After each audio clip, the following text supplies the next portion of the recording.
નમસ્કાર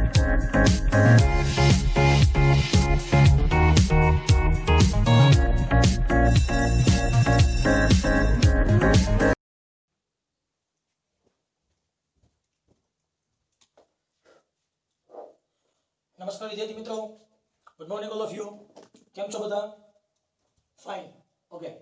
હવે last lecture ની અંદર ધોરણ 11 માં આપણે સદિશોનો બેસિક કન્સેપ્ટ જોઈ ગયા હતા. હા ના? હવે ત્યાર પછી નવો કન્સેપ્ટ જોઈએ, સદિશોના સરવાળા અને બાદબાકી કઈ રીતે કરવા. તો સદિશોના સરવાળા અને બાદબાકી માટે મુખ્યત્વે બે રીત છે. પહેલી રીત આવે છે ત્રિકોણની રીત, બીજી રીત આવે છે સમાંતર બાજુ ચતુષ્કોણની રીત. તો મુખ્યત્વે બે રીત છે, ત્રિકોણની રીત અને સમાંતર બાજુ ચતુષ્કોણની રીત. આપણે હું તમને કહું, મારા બે સદિશ છે. ધારો કે સદિશ પહેલો A, સદિશ B. મારે આપેલ બંને સદિશનો સરવાળો કરવો છે, તો કેમ કરી શકાય? તો મિત્રો ધ્યાન આપજો. પહેલા ખાસ સૌપ્રથમ સદિશ A ને દિશા બદલાયા વગર રાખો, એમને દિશા બદલાવતો નથી હો. દિશા કઈ છે? એ જ દિશા છે. તો સદિશ A નું મૂલ્ય અને દિશા તે જ રાખી સદિશ B, તો સદિશ B ની પૂછને સદિશ A ના શીર્ષ પર ગોઠવવામાં આવે. મૂલ્ય દિશા બદલાવા જોઈએ નહીં. સદિશ B એટલે મૂલ્ય અને દિશા બદલાવ્યા વગર સદિશ B ની પૂછને સદિશ A ના શીર્ષ પર ગોઠવવામાં આવે તો સદિશ B ના શીર્ષને સદિશ A ની પૂછ સાથે જોડતા, સદિશ B ના શીર્ષને સદિશ A ની પૂછ સાથે જોડતા જો મળતો સદિશ છે એ શું કહેવાશે? પરિણામી સદિશ. બંને સદિશોનો સરવાળો. ટૂંકમાં કહેવાય, પ્રથમ સદિશના હેડ ઉપર જો પ્રથમ સદિશના હેડ ઉપર બીજા સદિશની ટેલ મૂકવામાં આવે, પૂછ મૂકવામાં આવે, તો અંતિમ સદિશના શીર્ષને પ્રારંભિક સદિશની પૂછ સાથે જોડવામાં આવે તો મળતો સદિશ એ પરિણામી સદિશ કહેવામાં આવે છે. તો પરિણામી સદિશની લંબાઈ બંને સદિશોના મૂલ્યના સરવાળા જેટલું હોય. એટલે કયું મૂલ્ય? એના તીરની લંબાઈ. ક્લિયર? હું તમને બીજું કહું, તો કે આ x છે, આ એક y છે. તો શું કરવામાં આવે? પ્રથમ સદિશમાં એમને મૂકી દો, મૂલ્ય દિશા બદલાવ્યા વગર મૂકી દીધું. પ્રથમ સદિશના હેડ ઉપર બીજાની ટેલ, પ્રથમના હેડ ઉપર બીજાની ટેલ મૂકો, બીજું ની ટેલ મૂકી દો. તો પ્રથમના હેડ ઉપર બીજાની ટેલ, અંતિમનો હેડ પ્રારંભિકની ટેલ. તો જે મળતો જવાબ હશે એ શું કહેવાશે? પરિણામી સદિશ A plus B. મિત્રો આવી જ રીતે તમારે બાદબાકી કરવી હોય તો તમે બાદબાકી પણ તમે સરળતાથી કરી શકો. સાવ સિમ્પલ છે. હું કહું, આ સદિશ A છે,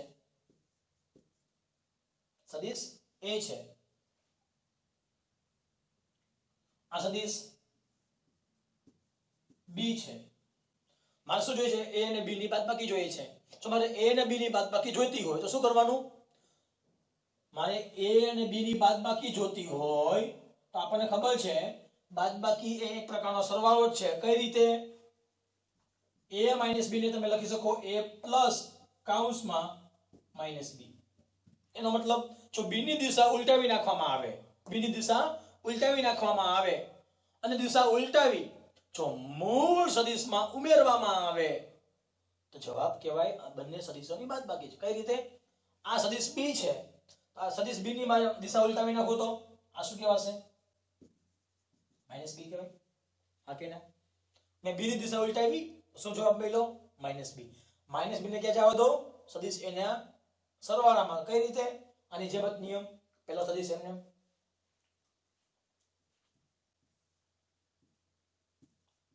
પ્રથમ સદિશના હેડ ઉપર બીજા સદિશની ટેલ મૂકી દો દિશા બદલાવ્યા વગર. આ શું કહેવાશે? -b. બંને સદિશોને અંતિમ સદિશના હેડને પ્રારંભિક સદિશની ટેલ સાથે જોડવામાં આવે તો મળતો સદિશ શું કહેવાશે? a b.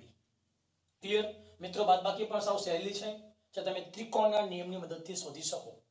બાદબાકી કરતી વખતે તમારે માત્ર એક જ વસ્તુ ધ્યાન રાખવાની, જેની બાદબાકી કરવી છે તેની પહેલા દિશા ઉલટાવી નાખો, દિશા ઉલટાવી પહેલામાં ઉમેરી દો. ક્લિયર? તો આ વાતચીત થઈ ગઈ બે સદિશોનો સરવાળો અને બાદબાકી ત્રિકોણની રીતે. પરંતુ જો અમારે બે કરતા વધારે સદિશો આપેલા હોય તો બે કરતા વધારે સદિશો આપેલા હોય તેનો સરવાળો બાદબાકી કેમ કરી શકાય? આની જેમ જ પ્રથમના ધારો કે હું કહું આ પહેલો સદિશ છે, પેલા અહીંથી લઈ લઈએ. આ પહેલો, આ બીજો, આ ત્રીજો, આ ચોથો.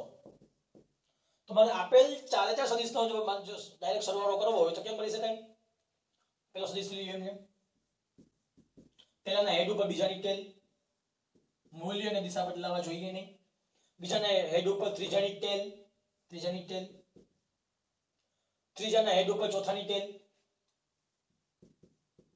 અંતિમ સદિશના હેડને પ્રારંભિક સદિશ સાથે જોડી દો તો મળતો જવાબ પરિણામી સદિશ કહેવાય. ક્લિયર? હા કે ના? તો સાવ સિમ્પલ થિયરી છે મિત્રો, ખાસ ધ્યાન રાખજો. હવે આના જેવી જ બીજી થિયરી આવી છે, થિયરી જે છે સમાંતર બાજુ ચતુષ્કોણની રીત. હું કહું આ સદિશ a છે, આ સદિશ b છે, મારે શું કરવું? બંનેનો સરવાળો કરવો છે. તો શું કરવાનું? સદિશ a દોરો. પ્રથમ સદિશની ટેલ ઉપર બીજા સદિશની ટેલ, પ્રથમ સદિશની ટેલ ઉપર બીજા સદિશની ટેલ, દિશા બદલાવી જોઈએ નહીં. મૂકી.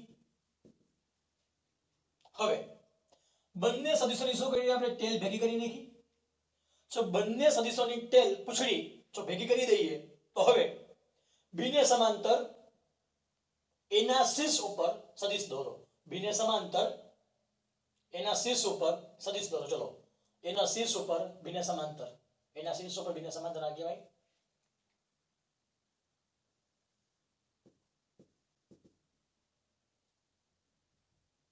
પછી b ના શીર્ષ ઉપર એને સમાંતર સદિશ દોરો.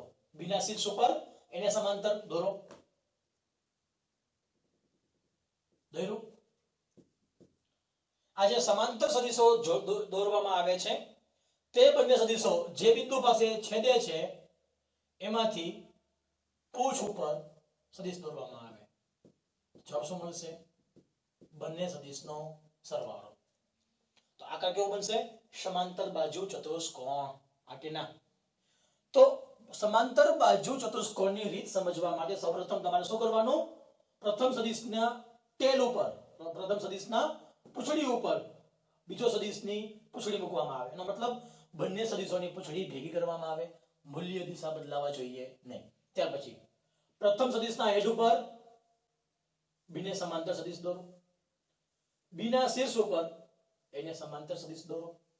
જે બિંદુ પાસે બંને સદિશો છેદે એમાંથી પૂછડીમાંથી પસાર થતી એક રેખા દોરો.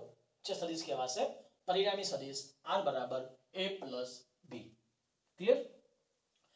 તો તમે સમાંતર બાજુ ચતુષ્કોણની રીતની મદદથી તમે બાદબાકી પણ કરી શકો છો મિત્રો. કઈ રીતે? જો આ a છે, આ b છે. મારે બે ની બાદબાકી કરવી હોય તો સિમ્પલ નિયમ, b ની દિશા ઉલટાવી નાખો. આ શું કહેવાશે? -b. જો પેલો સદિશ a દોરો. હવે એની પૂછ ઉપર બીજાની પૂછ, એની પૂછ ઉપર બીજાની પૂછ, એના શીર્ષ ઉપર બીને સમાંતર સદિશ દોરો, બીના શીર્ષ ઉપર એને સમાંતર સદિશ દોરો. જે બિંદુ પાસે બંને શીર્ષો ભેગા થાય છે ત્યાં સુધી જોડી દો, બંને શીર્ષ અને બંને પૂછને જોડી દો તો કહેવાશે પરિણામી સદિશ બંનેની બાદબાકી a - b. કેમ લખી શકાય?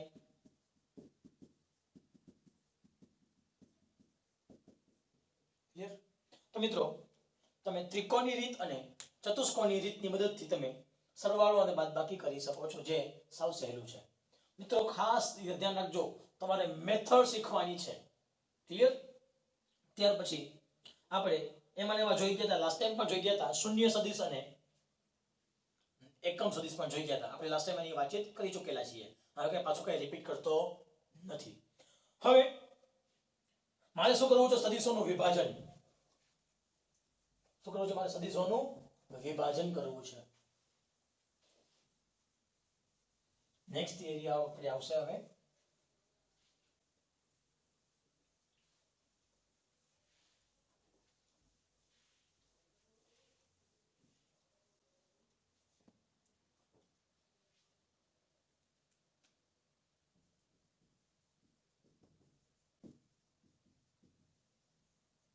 સદિશોનું વિભાજન.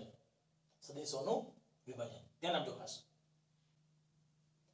આ સદિશ a છે. શું છે? સદિશ a.